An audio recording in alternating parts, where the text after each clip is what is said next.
You know, obviously we're talking about the 1994 Soho Rep production of Mac Wellman's Dracula. And what's kind of great about this, that it's just us, is I saw this play. I saw it in 1994, and I was a very young, aspiring theater person. You were in I was, CSC, I'm not sure I was there. I guess I was there at that point. I sort of walked into this production and it just blew my mind. And I had no idea that 18 years later I would be sitting here with the design team, with the creators of this project, having my own sort of private salon with them. So now I actually get to ask them all the questions I wanted to ask them, or didn't know I wanted to ask them back then. So I'm Annie Kaufman. I'm a director now, and with me here are the designers, a lot of the designers, and the playwright of Dracula, the 1994 production here. Mac Wellman, playwright. Brian Aldis, lighting designer. Kyle Chapoulis, set designer. John Kilgore, sound designer. Melissa Shiflett, composer. So, do you think, I don't know, can we just tell them that, like, yeah.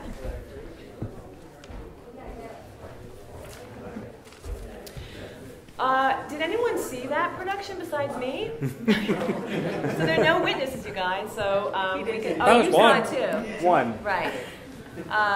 And we were just talking, Mary and I were just talking about, we did that, remember we did a benefit performance of this at CSC?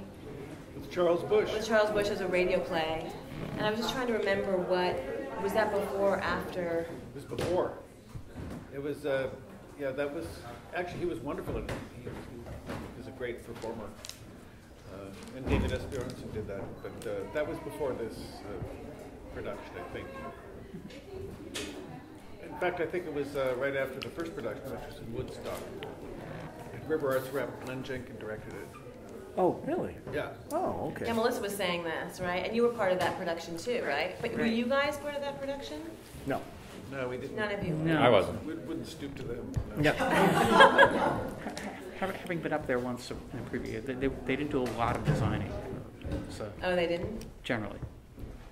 But there were designers for it, right? Yeah, but it was It was a good production, but it was totally different than Julian Weber's. yeah.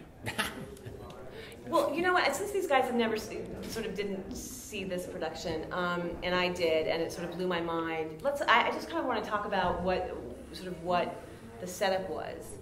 And it was funny because John, I don't want to call you out, John, but I do feel like, you know, we're all sort of struggling to remember 18 years ago. So I think collectively, our collective memory hopefully will sort of create this, you know, recreate this production. So I remember entering, and in the center of this space, there were the audience sat in swiveling stools in the center of the space. But does that mean that we had, like, it was a really small audience, like it could only handle like? No, you could sit upstairs too. No, you couldn't. No. Yes, you could. No, you Nope. can tell that up. I think that was Swoop that you could sit upstairs. I sat upstairs. Maybe over there. Well, you sit probably did this upstairs, in the, Mac. in You the, were in the the, point right. That did not scared. exist. There was raised platforming around. Mm-hmm. Yeah, but And that then was there was play that- space. 4 or That was 5 up there. I remember it very well. Okay, well, you've changed from you can sit around here to 4 or 5 up there. I'm sure you were sitting in the Mac, booth, that- Mac. Like, yeah. that's I where the think playwrights that's sit. true because You could sit it there. was a small and I audience. could sit there, Okay. and Julian could sit there. But that Brian kept the lighting plug. we actually dug into the files. It doesn't have the stools, but Since there's so many of you, But you're you guys welcome have to take a look. wait, you guys, before we look at the lighting plot, It being the only piece of incredibly paperwork we could descriptive. find. We all understand how to read that. Did no, we but it has the enter, set I on can't it. remember, did we enter through Over did there. we enter here? kind of came in the center. No, we entered there. You entered from the lobby in the center. Did you remember? I have no freaking, I can't even remember. Well, I'm confusing it with Swoop, Which was right after there. right. But used the same layout with a big table in the middle. That's right. Right. Except Which was the that table with a. you came in from the side, as I recall. It was some kind of weird, circuitous route into the place. There was still a stairway. Actually, the only way that you came get into up Dracula is they you had came to- up in the middle here. Yeah. There was technically the second means of egress. Yeah. And this was a theater before. Before it's It was a theater before Soho Rep, a little theater, and there was legally there had to be a second means of egress, and there's stairs that are probably Staircase still there. right That here. go down and Yeah, exit there to the are next actually. building. There are, yeah. But you guys, basically, what you guys need to know, who haven't been, like the thing that blew my mind was that we sat in swivel chairs, the audience, which I think I never sort of encountered an environmental set before, and all of the action happened on the periphery. And I remember it being very scary and very surprising and very, what do you call it? Odd. Well, it was odd, but it was Creepy? also, but it was, what is it like when someone goes boo to you? Shocking. Shocking. You didn't know when the action was going to take place, right? And it's Dracula, which is already very scary. But in Mac's hand, it's Design scary. of the swivel And chairs. you designed the swivel chair? Designed and built for this show. Yeah. I had no There was- idea. yeah. Was that where all the budget went? Pretty much. Pretty much, yeah. Because I was also remembering, because I reread it, and I started to, because what I really, really remember was the opening with Mina, with Patricia, what's her name? Dunnock, right. Opening, Julia Gibson, and Tim Blake Nelson freaking out as Jonathan Harker when he goes mad. Right. Bopping out of the cell with eating flies and stuff. But rereading it, I really started to remember Van Helsing, you know, and it sort of started to come to life again for me. But can you guys describe a little bit? So there was swivel stools in the middle, and then what was built around? There was platforming. There was platforming that was seating that was always used from that orientation Most before productions the shows. before had just Right, seating right. on the side of the room. Right. We took most of the platforms away. Right. and put them around. I And mean, you turn couldn't them- really put them. You can't take them away here. Right, They right. have to So go you have somewhere. to- Yeah, it was So sort of there was- theater yeah, and there was- around in reverse was the Right. idea. Right. Those are really. Yeah, it's like except Oh, yeah, I guess instead of both the reverse. audience in the Yeah. middle, instead of putting the actors in the middle like Noreen, we put the audience in the middle. On platforming, raised platforming around. Right. You agree with me, but there were dioramas around. Right. No, but that was Yeah, that each was one that was was like not a the little. act. That was all these acting little space. spaces, right?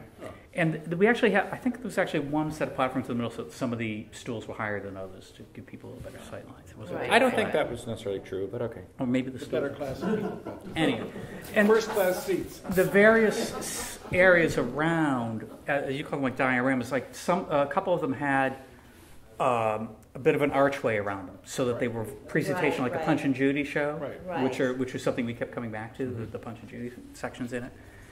And then in one corner, it was over in this corner, there was very specifically the cage that Right. Jonathan was in. John Hart, yeah. I think That- I was that- sitting like there. Yeah, that was it over here in the corner. And But that was also the docks over there, too. yes, that was also right when the ship was toward this end. We also the upper level in the back here was also used. Right. Right. The mezzanine, yeah, was also used. Part of the structure was because the staircase was here. Part of the structure went over the staircase, and the actors could pretty much go all the way around. We're also limited by some of them were higher than others. You know, there were steps Yeah, up and yeah, down yeah. and this sort of thing, and we were limited by in terms of lighting, I actually had to measure the actors. To make sure, because one of the actors, Damien Young's particularly Right, tall, yeah. Damien was like 6'2", and I had to make sure that he didn't hit his head on anything, which Oh, right. was key. Because right, platforming and yeah. Right. So, can you talk a little bit about how that design came about? In the fevered brain of Julian. Yeah, it was Really? his idea. Yeah. I don't know. I mean, the first production of it was in Woodstock, and Len Jenkins directed it. And that was completely different. That had Oleg Krupa playing Dracula, who was a 6'2", blonde, crew-cutted Dracula, Polish. I do not like you human being. Screwed up. That was the first production. It was set in a lunatic asylum. Basically, everybody got hosed down. That's how they used to take care of lunatics in the 19th century. They basically hosed them down. The River Arts Rep production didn't have a lot of resources, so Julian wanted to do it here, but he had this great idea of making an environmental piece. It's tricky to do an environmental piece in this theater because it's very small. But he painted the walls. He painted the walls. No, well, yeah, but well, you worked with him. You should explain. Oh God. I have to explain work with Julian or explain the space? That's next, because I really do want to know. I want to sort of plumb the mind of Yeah, let's talk about Julian space then. So, I mean, behind those, I don't know if they have actually ever been down. Behind those panels, it's bare brick. Was unpainted brick. So, those wooden panels were put up so because you didn't want people painting the walls. I don't know if those panels have ever been down since, but before that, I mean, that was exposed brick. It was the space was very environmental. The platforms were distressed. The rail. I mean, all of it made it look like it was here, not a set. We were in this room, which happened to be a set. It was environmental in a way. It wasn't like the walls are black and we put this magical set in here. It was turning the space into. I guess the point is the walls weren't black in this theater. Right before this production, as I said, it's like part of it was exposed brick. Well, those platforming are the flats that are screwed up the wall. Yeah, and the walls on what was traditionally the audience side over here were actually dark green, and so actually Kyle had to paint the whole room. He rented a paint sprayer from the long gone Zelf tool rental. Zelf tool rental, the last remnant of the real Soho, and he blasted the whole room. And I remember airless sprayers are great. Yeah. But I just remember I was like breathing black. Right, and then the actors came in right after you sprayed it, and you made them, and Julian made them rehearse inhaling that poison. I'm sure. Yes, which is why they all ended up in the asylum. Right. And were you able to rehearse on the set with the actors previous to tech? It was kind of all. I don't have a direct remembering, but it was all. No, we had to build the set. Being that it was environmental, we had to build it. I mean, the seating was actually the stools that we made were bolted to the floor. I mean, it was. Yeah. I mean, it had to be built. The stability. Right. Yeah. Yeah, it was a big project. It was a big project. Yeah. It was environmental. I mean, it was kind of site specific, but we built the site. So Melissa, you were part of both productions, and it seems that you were the only sort of designer that sort of came with the project. As far as I know. Yeah, right. And so was that so? Mac, did you introduce Melissa to Julian? I think so. Yeah. Yeah. I now have a firmer memory of this, particularly seeing the contact sheet here, because I do see I see Dave Van Tiegem's name on here, and what I remember is, Melissa, you had the songs, and you were doing certain chunks of the music that were going to stay with the play, right? And then Dave Van Tiegen, he did some atmospheric things. Okay, that's and I think he did some orchestrational things, and then there was the third element, which was all this completely wacky stuff that Julian wanted to throw in just to stir up the pot. Because, and you're going to get to this, I guess, he also hired 3 exotic dancers from the joint down the way to play the vampirettes. Yes. They were dominatrix. Yeah. Well, as you can see in the their names in the contact sheet are Gloria Domination, Jackie Domination, and Marty Domination. So they were their own element. So we had as I was saying to best Anne, part of the show. They were sort of a dominatrix. They put on more makeup when they left the theater. It's true. It's true. Yeah. They stripped down to do the show. No, on the corner. No, on the corner of was it Walker, and there was a baby doll lounge? It was baby doll. Yeah, it was baby doll. Baby doll. It wasn't right on the corner. It was the first storefront. Yeah. But okay, over there. That's right. As I was telling Annie, we had a cue that was stripper music, but it had Eastern European vocal music salted in between. Yeah, it was quite a thing. So there were 3 basic elements. There was Melissa's element, there was David's element, and there was this kind of wild card stuff that was thrown in. Which you integrated. Well, Fantastic integrate. job of integrating all of those. It's like sound sounds. salad. Yeah, Yeah, that's right. it's good. It was very, very good. What'd you call it? Postmodern. Yeah, it was. But anytime things were starting to settle into a groove, Julian wanted to, Upset mix it up. the- Yeah, yeah. Well, I mean, and it worked brilliantly, I thought. Mac, had you worked with Julian before this project? I'd had work done here, but this was the first time I worked with him as a director. I think he's a very, very brilliant director.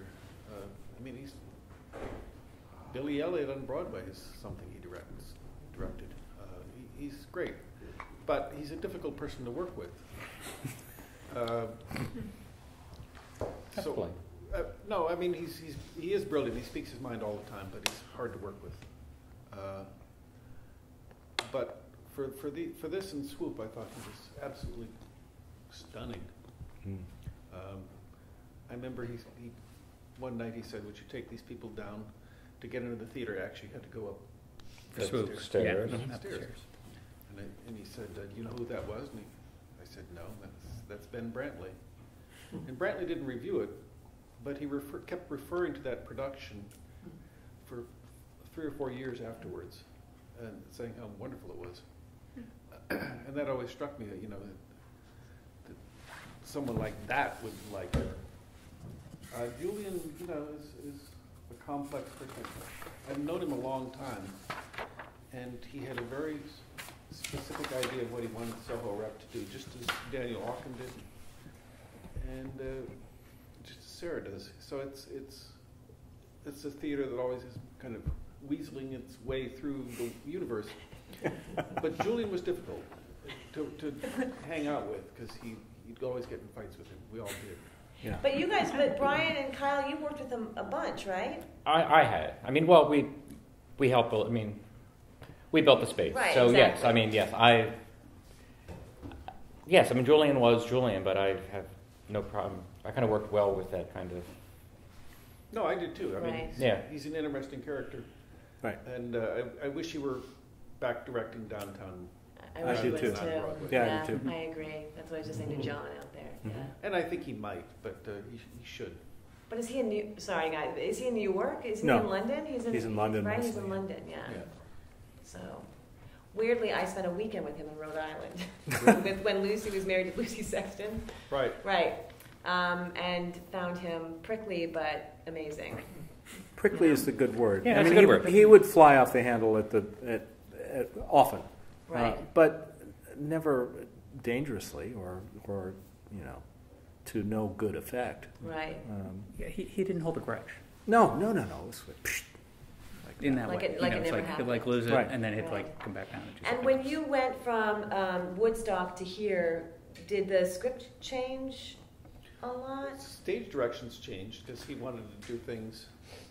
He wanted to have like blood Oh yeah, pumping in tubes. tubes over the ceiling. That's right. Yeah. And I found an artist friend of mine, Alan Glovsky, apparently did that. Did that stuff? Yeah, Yes. he was credited as Alan Glovsky was the blood effect.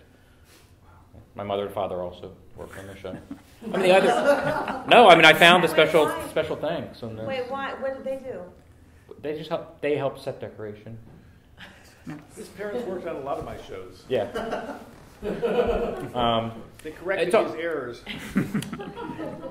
It's all, also we were building a theater. I mean, the theater was kind of, now there's a sound system, there's a lighting system. There kind of was, but I even found in the special thanks. I mean, we had to thank Lou Mead from ProMix because we had to get sound from him. Mm-hmm. I mean, but it's a sound company that they're still around, right? Yeah, they're still around. Yeah, but I mean, But it's not. I mean, they're now Part of yeah, production they're a arts, large okay. corporation. At the Right. point, Lou Mead was the person who ran it, and we're like, hey, we need sound, so he would lend us stuff. Which, Mhm.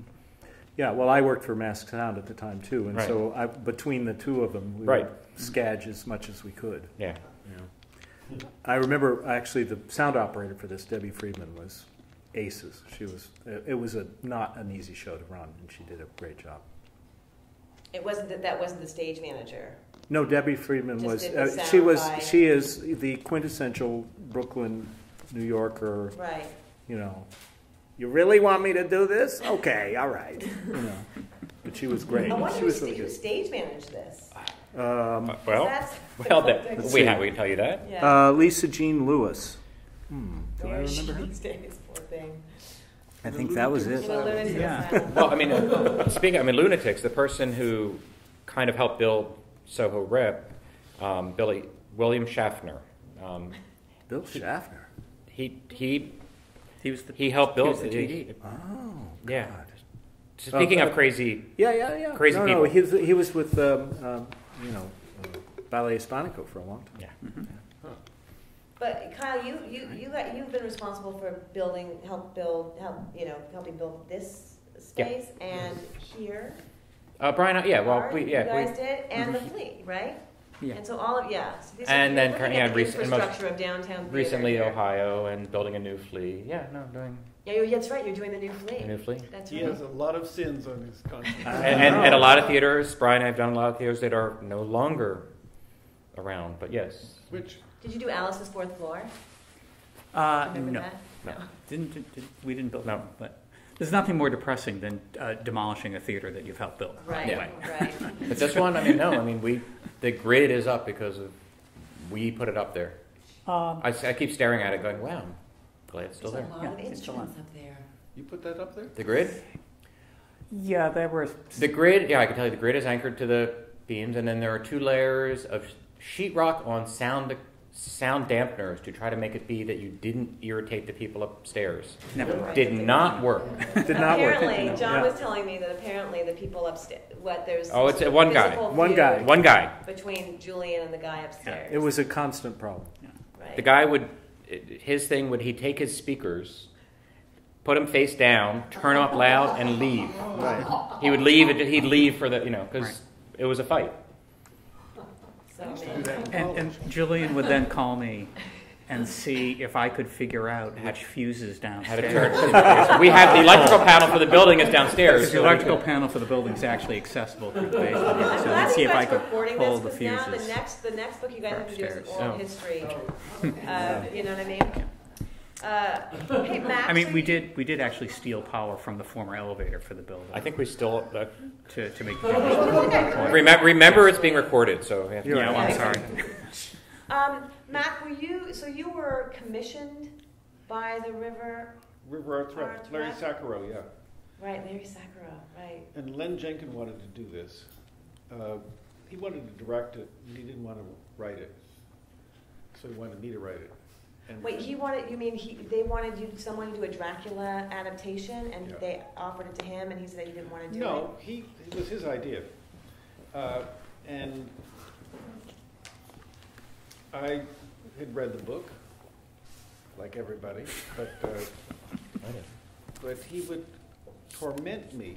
We would meet, and he would say, "Did you notice on page 134, Dracula is in Piccadilly Circus, and he sees a woman with a beautiful hat who get into a handsome coach, and he gets into a coach and follows her. And vampires weren't supposed to be in daylight." And did you notice on page 323, Jonathan Harker sits on his own hat and is very embarrassed. All things like that. And he kept discovering these odd little things. And the reason he wanted me to do it, he said, "Look, even Bela Lugosi's Dracula is just a melodrama with a monster. We want to actually do the book." And this actually is closer to the book than any other Dracula. It was last weekend. It was done in Yale Cabaret, and the New Haven critic said, "Oh, Mac Wellman's absurdist thing. It's not Bram Stoker at all." The truth is, it is Bram Stoker. I hate to say it, but it really is. But there's a certain kind of reverence that you have for it too. That's quite funny and sort of. Well, when I got into the book, it's a brilliant book. It's wonderfully well written. Yeah. And so I tried to use as much of Bram Stoker's language as I possibly could, and tried to make use of his words for the songs that Melissa set. So, it was a lot of fun, but it was a lot of work because Len is brilliant. He's hard to work with in a different way than Julian. Doesn't shriek at you all the time, but that was a good production, but very different. And then Julian had a completely different take on it. But what was that one? I mean, I know there was no production values or whatever, right? But what sort of Well, that theater was configuration? just like, we had one wall to deal with, and everything had to be that, on that wall. It was a good production, but I think the environmental idea was something that Julian wanted because it had the play had so many odd characters in it, and he wanted to like treat it as sort of a Victorian show. It was much looser. It was a big space, like kind of like a barn, and Yeah. it was a lot of wood. You could smell the wood. It was out. It was up, almost in the country, and Yeah, it was Mount Trimper near there. the whole production was very loose. It was sort of like anything could go wrong, and it would be funny, kind of. But it tightened up here. It just became much more streamlined. And it was also focused, right? Because we really had to draw the audience's attention. I mean, you were really in control. I mean, Julian Oh was yeah, really in it control was of very what we different. wrote. Very different. Yeah. Both Right. the Like, second production. Dee O'Connell was in that, Laura Ennis, Steve Miller was in it, a lot of You mean upstate? upstate. Yeah. Yeah. Right. Well, those are sort of the Len players anyway. Yeah, so. yeah. I remember that Len Jenkin wanted Laura Ennis to do a number, a cowboy number. Like, or certain, like a rock and roll cowboy song. I had to convince him that was for the next show. Right. He didn't. Not Not Dracula. but- Not Dracula. That's, yeah, great idea. I've known Right. Len, actually, I mean, I started working with Len on his adaptation of Candide, but because of Careless Love, Yeah. there's a resonance from that that's still going on now. But Len has the same obsessions or a thread that go through every one of his works, whether it's a play that he writes or a book that he writes or a direction that he does. I mean, he always comes back to the same themes. No, I wanted to work with him just because I think he's a genius playwright. Right. And I have an opportunity to work with somebody like that, then I'll do it. Right. And we ended up, it was sort of halfway a Mac Wellman play and halfway a Len Jenkin play. But that was interesting to me. Mm-hmm. I mean, that's why you want to work with somebody. Right. He's a very strong personality in a completely different way than Julian Weber was. Right. But Julian is also kind of remarkable. Right. Well, super remarkable. Yeah. Right, so Len had a lot of impact on the writing of the script because he's a writer, right?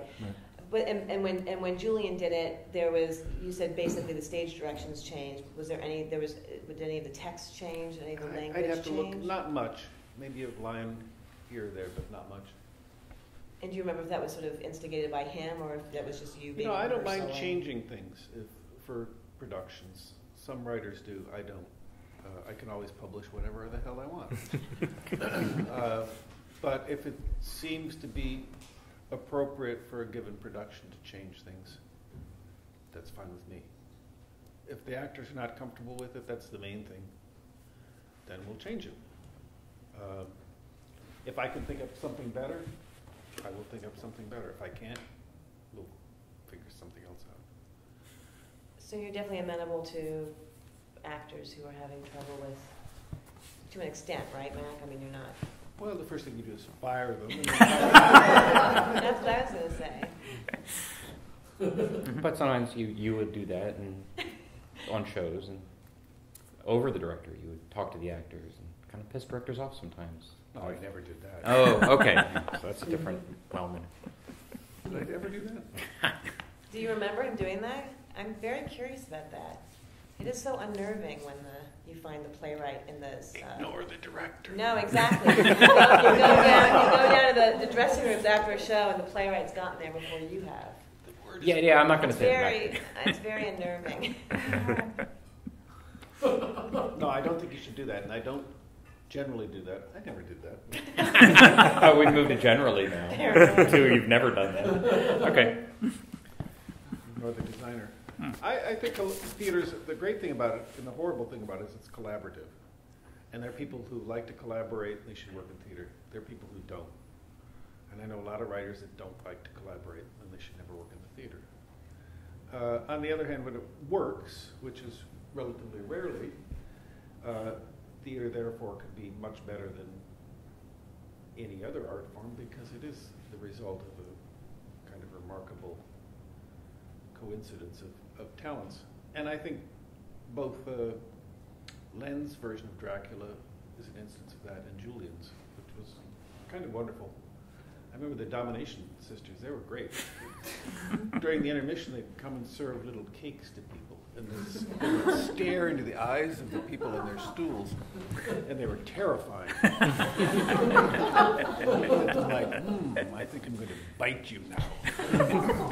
How did Julian wrangle them? I have no idea how Julian... Yeah, I sort of don't want to know.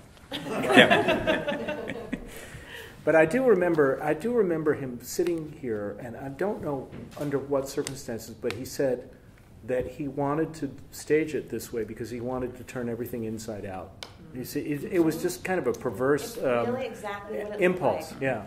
Which also feels like the blood running through the, like Right. sort of seeing the veins, like. Well, I think that was a further interiorly. embellishment on the original idea, which was to do something completely backwards. Right. Yeah. What would that have looked like? What do you like? That would have been crazy. Well, I just mean, when I say backwards, I mean inside out. Right, so right. Right. the audience is in the middle instead of the Right, players. Yeah. right. And Mac, have you been involved in any other productions of this besides the? I've seen a lot of them. The last one I was involved with came about in an odd way. This guy called me up from New Mexico. I've done shows in New Mexico. And we met at Café Bruxelles over in the West Village. He said, I have to apologize to you. I did your play of yours at Café Mao in Beijing.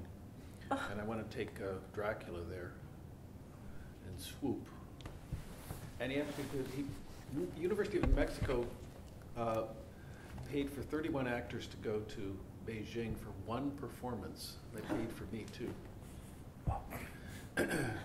And that's one of the poorest states in the country, New Mexico. I don't know how they do it. But so I went to Beijing, and we performed one performance for the APAC, the East Asian Theater Conference, a couple of years ago in June, and at the Central Academy of Drama, which was founded by Mao himself in 1949. So that was kind of fun. And the Chinese don't have vampires. They have blood-sucking ghosts. Yes. Right. But they found the whole idea of and there's a lot of blood and all the other stuff in this, the version done in Beijing. They found it really scary. The students liked it. The professors had problems with it because it was not social realist drama.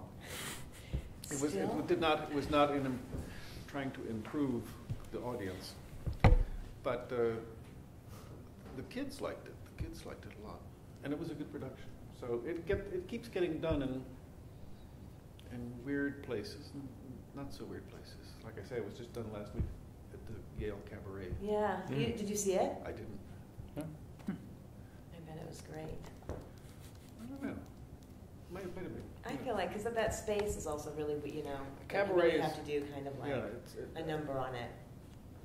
I'm curious to talk to the director. One of my students went to see it, but I haven't talked to that person. Yeah. Hey Kyle, I've read an interview with you. Or we just sort of, tooling Transition. on the interview. Yeah. Sorry, I'm just interested.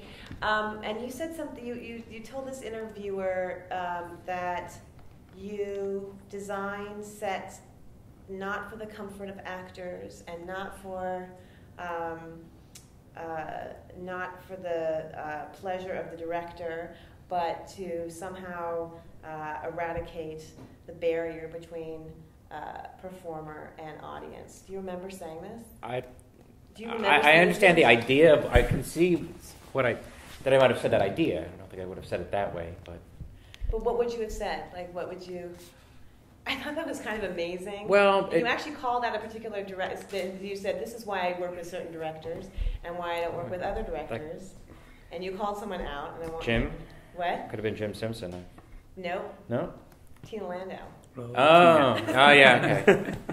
Anyway, I was sort of interested in that because I was wondering, since Julian seems like such a strong, presence Right. and sort of, I don't know, doesn't sound like a dictator, but certainly a mad genius of some sort.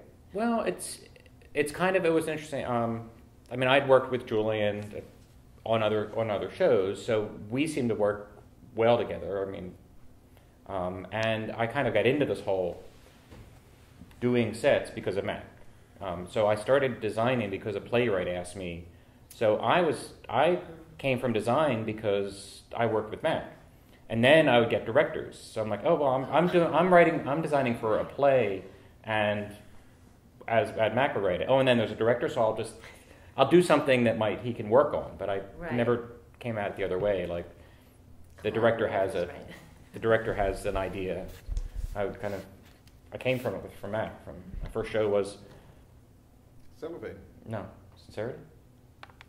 Might have been my Cellophane. Yeah, But yeah, that was the first thing I ever Sincerity. designed, because Mac made me design a show. So. Terrible. It is. That's where it started. Because I already knew you when you did Sincerity, but I didn't know you when you did Cellophane. Yep. Right. I was TD at a theater. Yeah, I remember. Matt, I why had did you demolished ask that him one, to do too. that? I think it's.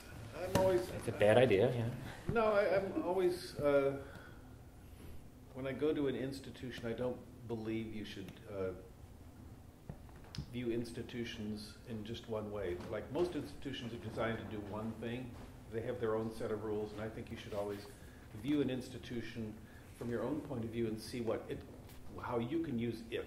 So there was this guy, smart guy, who was the TD there, and I thought he could do things that that he didn't know, and I was right. Yeah. It's the hardest thing I have to explain to. You can't explain it to anybody.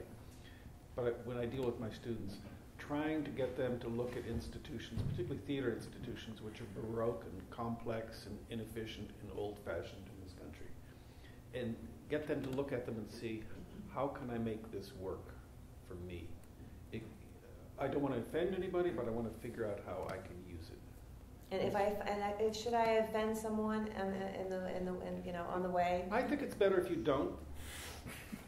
Occasionally you have to offend somebody, but not often. Wait, where were you the TD? I'm sorry. Me? Yeah. Baca Downtown. Baca Downtown. Baca. It was a theater in Brooklyn. Yeah. And the way that started, well, it was a theater, but the way I got involved is I had a class at New Dramatists, and I had like 10 really brilliant plays, and I took the plays from theater to theater, big stack, and I went to the American Place, the Women's Project, and they all said, well, we're interested in these two or these three. And I said, no, you have to do all of them. And then I went to Greta Gunderson at Baca, and she said, well, you can start something here. And they didn't give us any money. He was the TD. At first, they were just using it 3 hours on a Saturday. Within 2 years, they had all sorts of people in there doing shows, including Tony Kushner, his early shows, Susan Lloyd Parks, Adam Guttell, Anne Bogart. All of these people were doing things there. Because Greta Gunderson was a visual artist. She was not a theater person. So she had no idea what theater was, but she had good taste. And I wish there were more places like that. Yeah. I feel like there used to be. There used to be. I feel like, And they had no money. Right. The first show I did there, I had to strike the set myself. You made me do that. I feel like that. I just stopped striking the set like three years ago. I feel like I've really arrived. It's hard. Because I don't have to strike the set anymore, or like pull set pieces out of garbage dumps, and throw them. No, and I just want to work in theaters where there are geraniums in the restaurant. That's right. That's right. I just want. Can we just take it to sound on this? Just sort of weave back to you guys now. So, Melissa, did you know Len? Like, how did you come on board? I was already working with Mac on some opera projects at the time, and he invited me to come into Dracula. So I had to kind of pass muster with Len and have a meeting with him, and That was hard because Len doesn't like classical music. He doesn't know anything no, about I it. think it was at the time he thought I was like really young because I looked younger than I was. I was like 30 something, and he called up Mac afterwards and says, why did you send a 16-year-old over here to talk to me? It's like, but I guess I passed the test. Did you have to sort of show him stuff? Yeah. I don't think so. I think we just sort of talked about the script. I don't think I showed him anything. Maybe I did. I don't remember. I met her at New Dramatists at the opera, the librettist workshop. It was the very first one. I didn't realize it was that it had been going on for that long. That was the very first one. It was the first one in New York. Yeah. He had been doing, Ben Krywitz had been doing that in California, which is where I met him. Ben Krywitz invited me to come to the New Dramatists, and that's where I met you. Yeah. Yeah. No, it's still the best thing that New Dramatist does. Yeah. They're still doing it? It's a huge deal. I think Ben still goes there with his big Santa beard. Yeah. He's still wow. there, so like the sort of, right, the Jesus of that. But it's a great, great program, so. So I've actually asked Melissa if she wouldn't mind singing a couple of the songs that we're going were to try to get John has brought the background music. Yeah, but this is going to be a little on the I can do it. puny side. You can do it by side. Yeah, that's fine. Do you think? Well, you want to try and see, and then we'll just try. I'm just not sure what the interludes. How long they go? You want to listen to it before you? I think you should have Kyle sing. Yes, that's a good idea. And Brian can harmonize. This is from Mad Sally, right? We should explain the song. Would you like to explain the song? Do you remember what you meant? Which song? Mad Sally. Is it Simmons?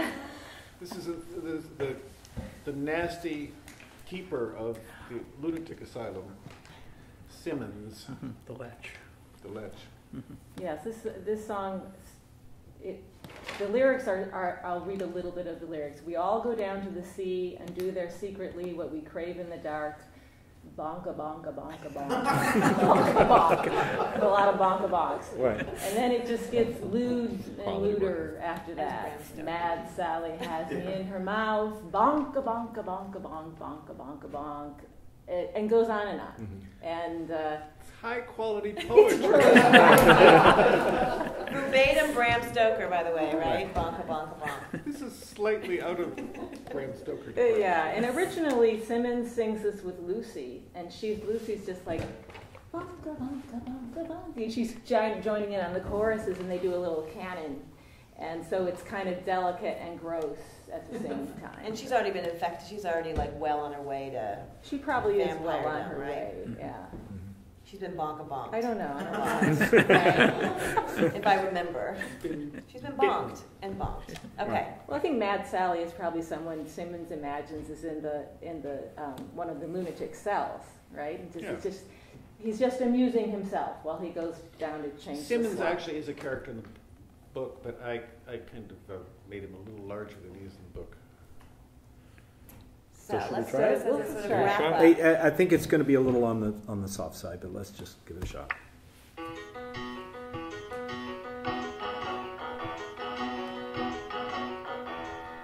all go down to the sea and do their secretly what we crave in the dark. Bonka, bonka, bonka, bonka, bonka, bonka, bonka. Mad Sally has me in her mouth. Bonka, bonka, bonka, bonka, bonka, bonka, bonka, bonka, bonka, bonka, bonka, bonka, bonka. Mad Sally humping in the snow. Mad Sally up against the wall. Mad Sally hanging from her knees. Bonka, bonka, bonka, bonka, bonka, bonka, bonka, bonka, bonka. We all go down to the sea and do their secretly what we crave in the dark. Bonka, bonka, bonka, bonka, bonka, bonka, bonka.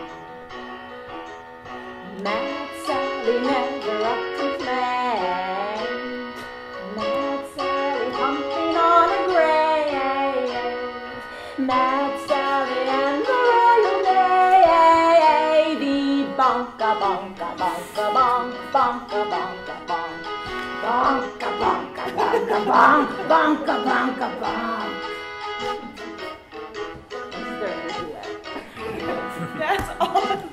It's pretty awesome. Awesome.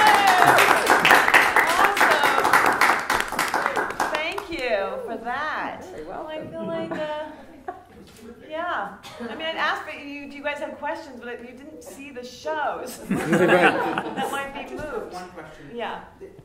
This production still retains such an importance in terms of its installation quality, its site-specific quality. Was this a sort of high water mark? Had other things happened in the downtown New York scene up until now that this came out of? Or was this I think it was a different. I mean, we'd been doing site-specific theater for a while, and of course in Britain. I think this is a different idea of site-specific theater. Right. It's not really Environmental, site-specific. perhaps. It's just a different way of using the theatrical space, and Julian was very good about that. Yeah. I mean, other shows we had done. I mean, we did some piece where I used old beams from buildings and did a whole installation here. So I mean, a lot of shows, and Julian approached it, and we could rebuild the place Right. to do that. It was very few shows, well, not very few, but were just like, oh, that's proscenium-esque, Yeah. audience stage. So, but yeah, this was very environmental versus the on-guard art stuff. Right, which is actually site-specific, Yes. right? Where you pick a site specifically for the, yeah. Thank you all for coming. Oh, wait, you had a question? Oh, a question? Yeah, Larry? is Soho Rep considering reviving this? Oh, God. That's a good question. See another production. Oh, no, that's such a good, that is, but I feel like that it should revive that production of it. Since these guys did, and you guys come see it. It was a gorgeous production. It really was. It really was. It was really frightening. It was kind of wonderful. Really, really hilarious and really, really frightening. It was like going to a haunted house, it felt like. It would be a different production. I mean, it would be hard to. But I have to capture say, that moment I and- felt like in that production in particular, out of maybe any of the productions that I've worked on in this sphere, everything sort of happened correctly, and Yeah. it all came together beautifully, and the sum of the parts was much greater than the whole. Right. I mean, we added up to a whole that was much larger than parts. No, I agree. Always strive for. Always strive for. Thank you all. Thank you guys. Thank you